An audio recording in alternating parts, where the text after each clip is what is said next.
If you buy something from a Verge link, Vox Media may earn a commission. See our ethics statement. I'll be damned. Asus did it. It fixed literally every problem I've ever had with the Zephyrus G14. It added a webcam. It made the screen taller. It made the screen brighter and the touchpad way bigger.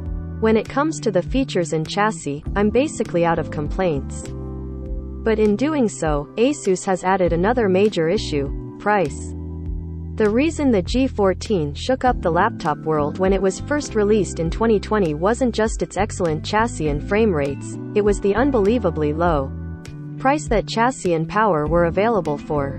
The top configuration was $1,499. The 2021 model we reviewed, also the top configuration, was $500 more expensive.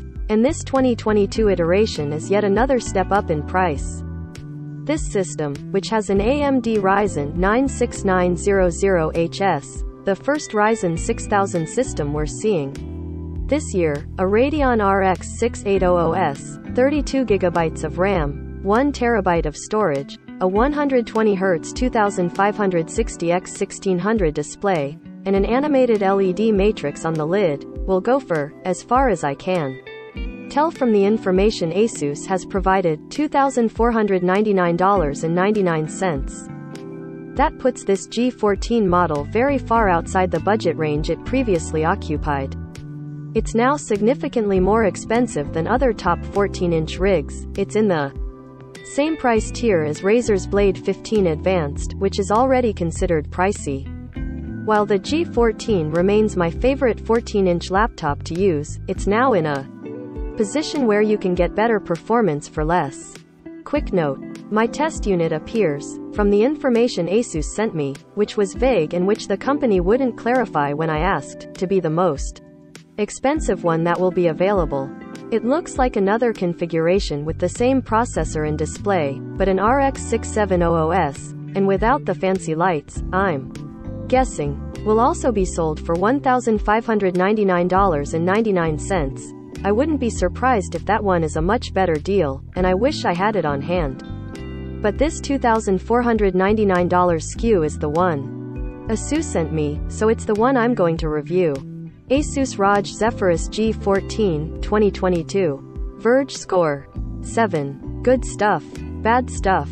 Buy for $1,649.99 from Best Buy. Oh, how did this thing do? While performance will always vary by title and other conditions, I'd roughly put this Radeon RX 6800S system somewhere between what we've seen from the RTX 3060, which was in last year's Zephyrus G14 and Zephyrus M16, and the RTX 3070, which powered last year's phenomenal Zephyrus.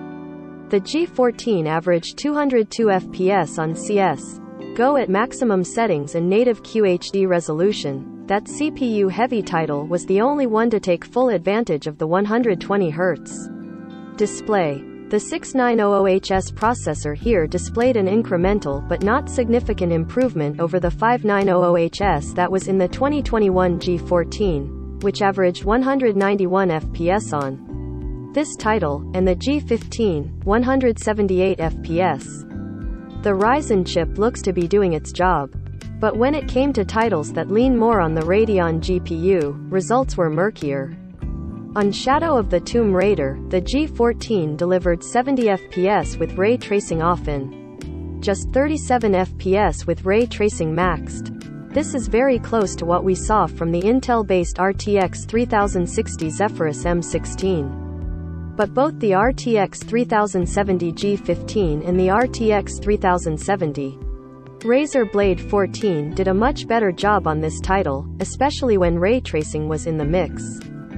We saw similar results from Red Dead Redemption 2. The G14 averaged 49 FPS on this title with all sliders manually maxed, which is a very respectable score. That's a bit better than what we saw from the RTX 3060 M16, but still worse than what we saw from the two RTX 3070 systems. These frame rates would be phenomenal from a device that costs $1,599. Another reason that lower tier model will be a great deal if its performance even comes close to what we're seeing here. But they're not blowing away the competitive field that exists in $2,499 land. For example, the RTX 3070 G15 is currently just $1,849.99 at Best Buy. The Blade 14 with that GPU is going for $2,199.99. The major benefits you get from the G14, apart from the fancy lights on the lid, are the 32 GB of RAM, where both of the RTX 3070 models I just referenced come with just 16 GB, and the 1610 screen. Those things, especially the 1610, are nice bonuses that I think are worth paying a bit more to get, but not $650 more. Cooling didn't seem to be a hugely limiting factor, unlike with some other thin machines I've used lately. Like previous Zephyrus, this G14 uses ROG's intelligent cooling system. Asus says the vapor chamber covers 50% more motherboard area than a traditional heat pipe design. The G14's processor, unsurprisingly, got hotter than the larger G15s did in our testing, but it did stay largely in the high 80s Celsius, without spending a lot of time at concerning levels. Fans were audible during gameplay but easily faded into the background. I used the silent fan profile, selected in Asus Armoury Crate software, outside of gaming and never heard the fans even with my ear to the deck. The chassis was cold most of the time, even when I was running a fairly heavy workload. Fans were audible during gameplay, but easily faded into the background. Battery life remains an area where the G14 stands out, but I'm not quite as impressed as I have been in previous years. I averaged 7 hours and 50 minutes of continuous work. The test involved using the device as my daily work driver, hopping around a dozen Chrome tabs with occasional slacking, video calls, and Spotify streaming over top, with the screen around 200 nits of brightness. That's not as long as I got from last year's G14, which gave me over 9.5 hours from the same workload, or from the G15, which has a 90 Wh battery to this unit's 76 Wh battery. Nearly 8 hours of use is still a lot better than many gaming laptops out there and close to a full workday, but exceptional battery life has been a big part of the G14's value so far, and this result chips away at that advantage. Gaming while on battery was also a bit disappointing. I got 54 minutes of Red Dead Redemption 2 play, with about 46 minutes of very playable time before everything slowed down. That's, again, not terrible but still below what we've seen from recent AMD systems. During light Chrome use, the beefy 240W charger got the G14 to 60% in 41 minutes. Let's dive into the rest of the chassis. If you've read my laptop reviews before, you'll know I often look very hard for things to complain about. But I really have no complaints about the G14. The one thing to note is that Asus seems to have quietly gotten rid of the fingerprint sensor, which used to be built into the power button, though you can now log in with Windows Hello facial recognition. The fact that this is what I'm left to nitpick about is a good sign for everything else. Asus seems to have quietly gotten rid of the fingerprint sensor. The design is quite similar to previous G14 models, with a few key changes. The anime matrix on the lid has 19% more mini LEDs than previous generations. 1,449 total. The lights flash all kinds of customizable animated patterns, text messages, pictures, music equalizer effects, whatever else you want. They look pretty cool, even when the laptop is closed. What is it doing? Someone who walked by during my testing asked me. You can even create a very cute virtual pet and play games with it. It's a legitimately cool thing that I wish didn't impact the G14's price so much. It's also gotten slightly bigger. My test unit is 3.79 pounds, while one without the matrix lid is 3.64 pounds. Another reason not to waste money on those lights if you're ambivalent about them. Despite the increase in weight from its initial launch, the G14 remains a tad lighter than the Blade 14. It is thick as laptops go. 0.77 inches with the matrix, 0.73 without. but carrying it around and fitting it into a full backpack still wasn't a problem.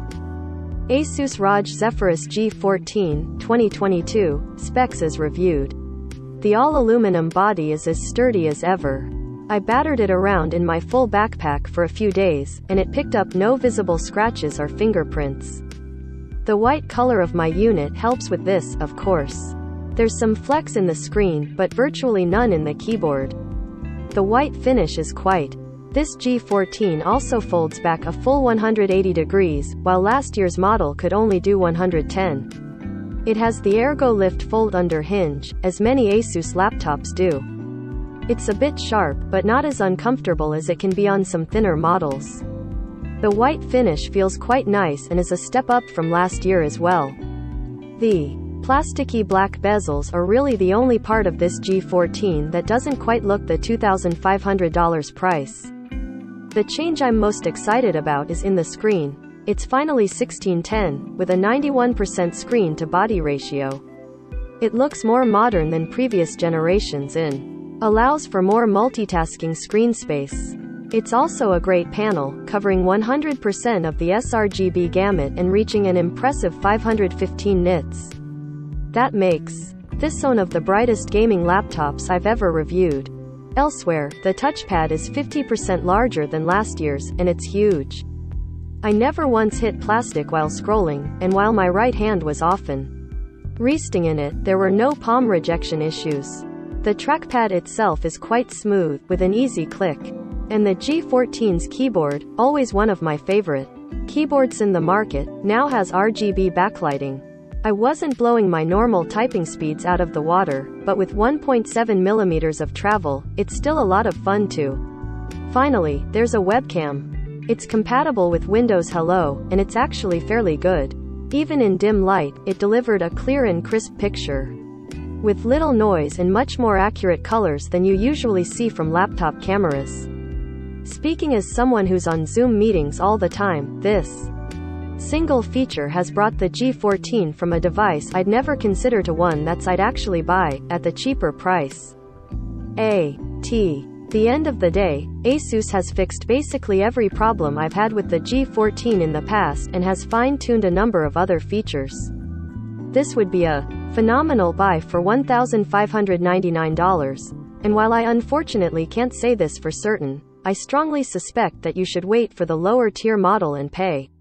The G14's low price was a massive part of why so many reviewers, myself included, have been singing its praises from the rooftops for the past 2 years. I imagine it's a huge part of why the laptop has been so notoriously difficult to buy. But the 2022 G14 I've been sent is in a different category. It's a luxury product, and that changes the calculus and the potential audience significantly. The G14 is no longer the value champ it once was. The long and short of it is, you can get a G15 for way less. If you'd prefer a 14-incher, you can get a Blade 14 for way less. While these have 16:9 screens, less RAM, and no virtual pets, they're better in the area that's most important in a gaming laptop: frame rates in GPU-intensive games.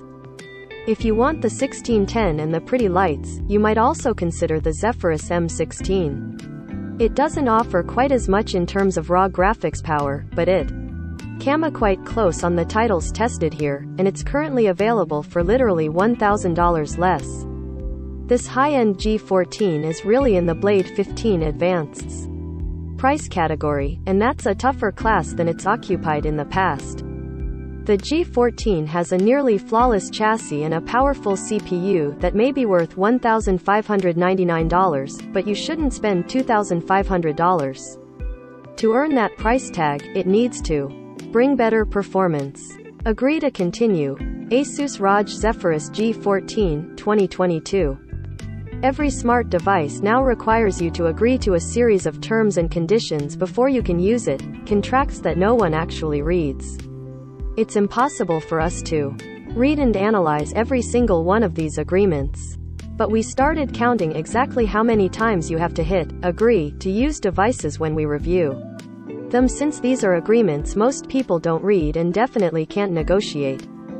As with other Windows computers, the Asus ROG Zephyrus G14, 2022, presents you with multiple things to agree to or decline upon setup. The mandatory policies, for which an agreement is required, are. In addition, there is a slew of optional things to agree to. That's 6 mandatory agreements and 14 optional ones.